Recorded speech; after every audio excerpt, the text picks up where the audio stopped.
Back with us in the studio, Battle Creek Police Chief Jim Blocker and Sheriff Matt Saxton of Calhoun County. Welcome back, gents. Good morning, Richard. Good morning. You know, a couple of weeks ago I saw this video and I thought, man, this has got to be something we talk about. It is a very interesting video. This young man on YouTube does this fairly often. He gets with parents and tries to help them understand some of the challenges of life with children in these times.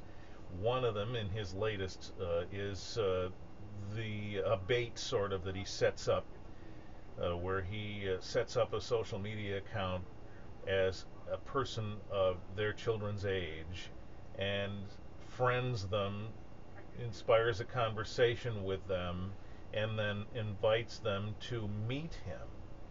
And of course, when they do, it actually ends up being a situation where the parents are there, and there's a huge lesson to be learned. So I'm watching this video, and it is pretty startling because it's pretty easy. Most of these kids are well-meaning, I think, but strike up this friendship quickly and end up meeting this person, supposed to be a friend, very easily, and the parents are shocked. My guess is you two are not, but you tell us for sure. Well, we did. That was an excellent video. To your credit, you pointed it out to me, and we threw it up on our website too, on our Facebook. 93% of young people today between 12 and 17 are online. And what puts parents and guardians behind the eight ball is we're the digital immigrants, where they're the digital users. They're the power users. The digital natives is the technical term. They're used to getting online, certainly more so than we are. And yet, I know what we're going to cover today is there's a lot to be concerned about, but I think parents and guardians are the first line defense. And we just simply need to establish what are the rules and what are the tools that parents need to know to navigate this digital minefield that's out there for our young people today. And as you saw in that video, most of the parents go into it with a certain level of confidence. They think that their child has been well briefed on this, and they find out, and they're startled by the notion that they're not.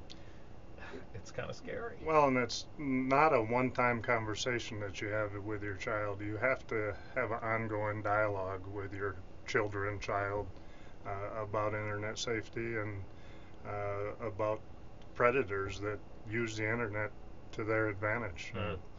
Anybody can be anybody they want to be sitting at that keyboard, and they create fake Facebook pages, Instagram, and you really have to pay attention to what your children are doing online.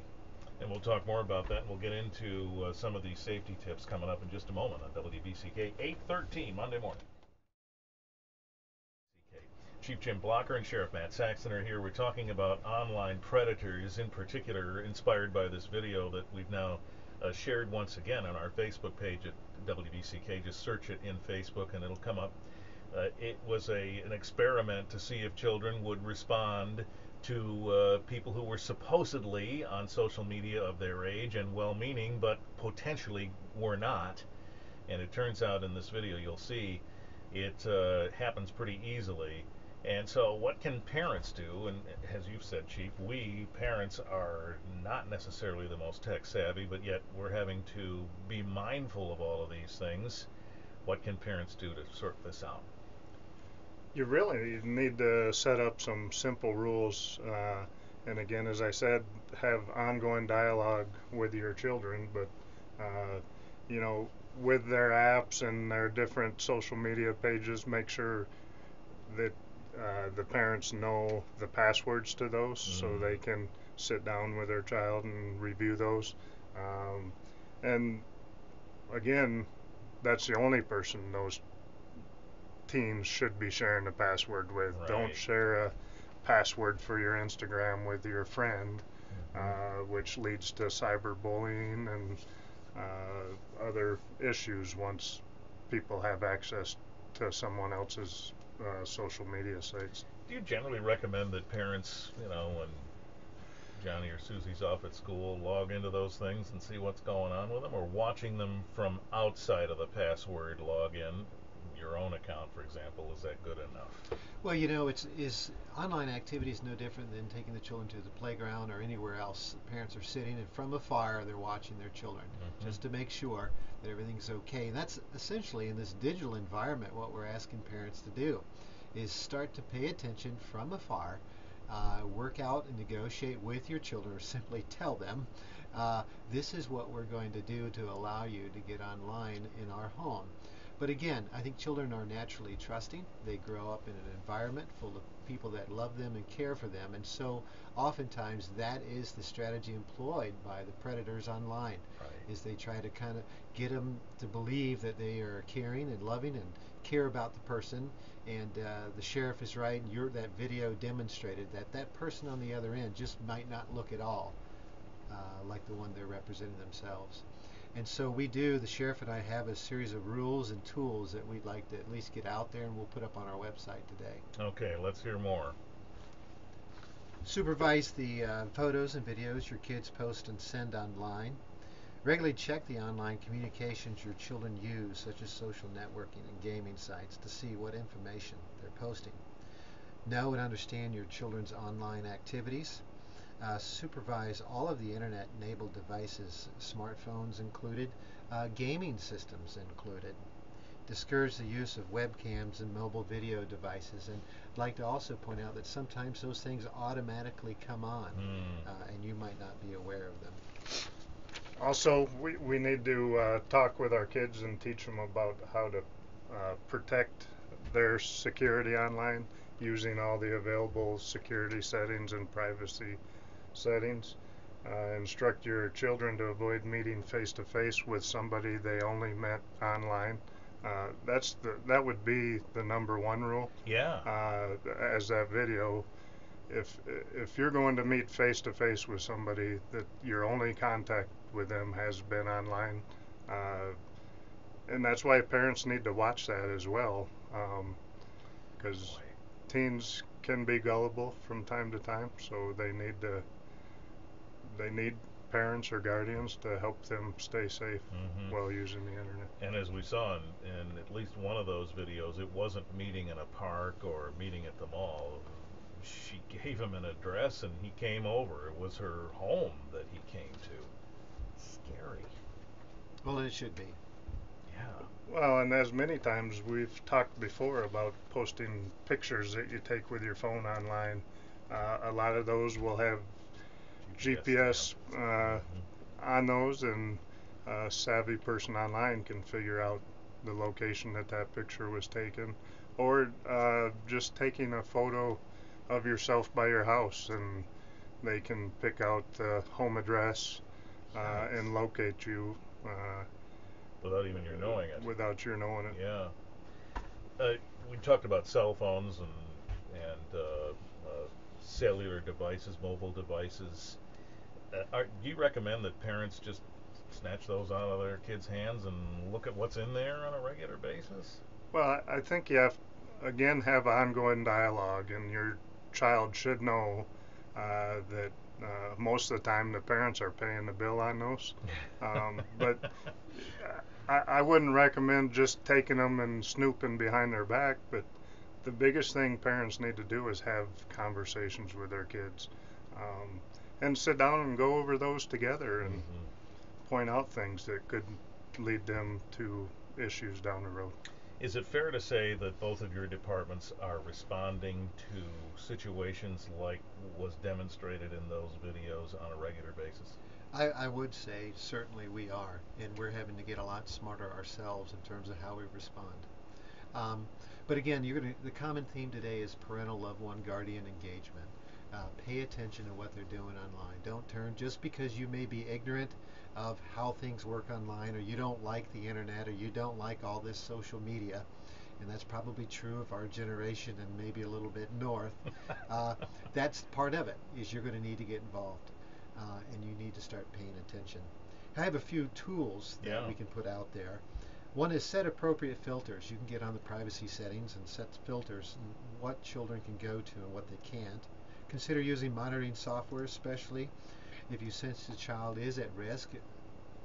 Periodically check your child's online activity by viewing the browser history. Set time limits and consider using time limiting software, and disallow access to chat rooms, and don't allow live audio chat in extreme caution.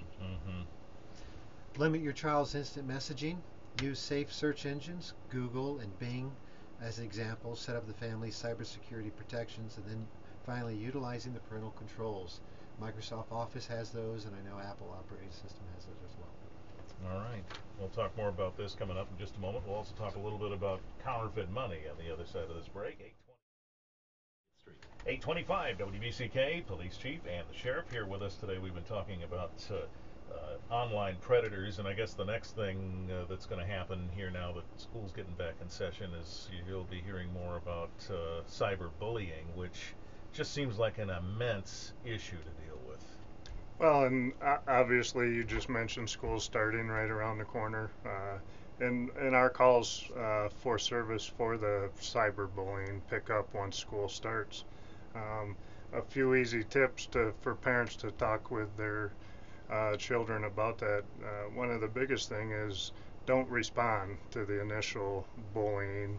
Sometimes hard to do. It is hard to do, and especially for teenagers, but and even delete that person as a friend on Facebook or Instagram or Snapchat or whatever is out there today. Yeah, it probably is hard to do too, to say to a child, that person isn't your friend anymore on social media, but if it stirs the pot that much, it seems like there isn't much of another option. Well, and unfortunately, sometimes the parents get involved with the cyberbullying and continue the issue. So take the bait. The biggest thing is not to respond to it, so it doesn't get bigger. All right. Story in the news today about counterfeit money. That we go from what is a very modern discussion of a modern issue to something that sounds very yesterday, and that's making funny money. I thought it was difficult to do that, but I guess we can still find people who can pass off a fake bill and it looks real enough. Well, with the advent of modern laser printers and color printers, and now we're going to some of the 3D imaging printers out there, I think you're going to find that counterfeiting is going to make a comeback, and certainly counterfeit credit cards as well. And so that is why both the Treasury Department and then many of the credit card companies are coming out with these 2 and these 3 different security measures on the cards themselves to help people understand what to look for.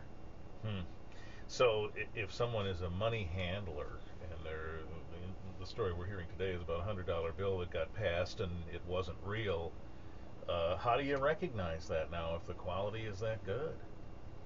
Well, there are many items out there to show you online or what some of the security things are on the U.S. currency bills to look for.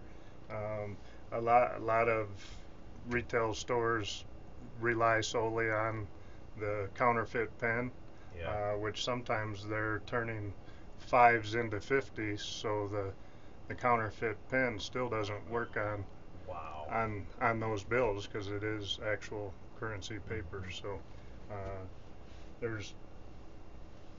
you just got to pay more attention, and really once you realize that bill is fake, it's really obvious. And normally they're only going to counterfeit larger bills, and many retail outlets have a policy if it's over a 50, you have to take extra and countermeasures. 3 obvious things to look for is the security thread. You can see it, just hold the bill up to the light. If you see a thread typically to the left of the image, you know at least, and it normally does not come through in a copier, so you know the thread's there. The next thing they can look for is that watermark, and again, moving the paper back and forth in the light, any ambient light, you can see the watermark, which will be to the right of the image. And then finally, color shifting ink, where you can see a discoloration, where it changes colors. Again, that is specific to our Treasury bills, and certainly is very difficult to copy.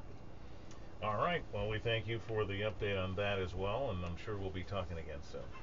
Thanks to the both of you. Thank you. Thank you. Have a good morning. Battle Creek Police Chief Jim Blocker and Sheriff Matt Saxton of Calhoun County.